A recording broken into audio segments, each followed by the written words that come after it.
Hello, my name is Gabriel Knowles, and I'm a fourth grade teacher at Whitehall District Schools in Western Michigan. And I have a teaching partner named Brittany Christensen, who's also a fourth grade teacher at Whitehall District Schools. And we just completed a 2 year RET project with the Landis Lab focusing on monarch butterfly conservation and ecology. Our project started in the summer of 2020, and we were focusing on the question: do monarch butterflies prefer to lay their eggs on younger milkweed plants? Originally, we were scheduled to go to Michigan State University and work in person with the Landis Lab, but due to COVID, we had to do everything virtually, learning the protocol for the field work, collecting data, attending uh, weekly lab meetings was all done virtually from afar. We were in Whitehall, and then the Landis Lab was in Lansing, Michigan. Um, but through that experience, we were able to conduct our research during the summer of 2020.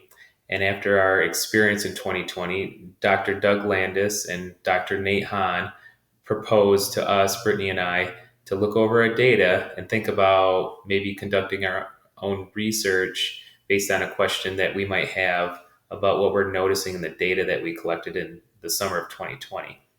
So, in the summer of 2021, we try to answer two questions.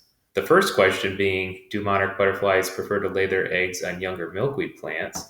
And the second question: does mowing milkweed patches reduce the number of predators of monarch eggs? So, during the summer of 2021, Brittany and I set up 10 study plots throughout our community, some in our schools, campus, local businesses, private property, a local golf course.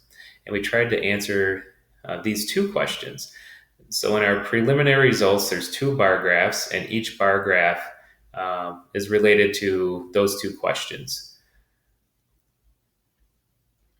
Another part of our RAT project was community outreach, which is very challenging because we teach fourth grade. So we're trying to make this science accessible for elementary students.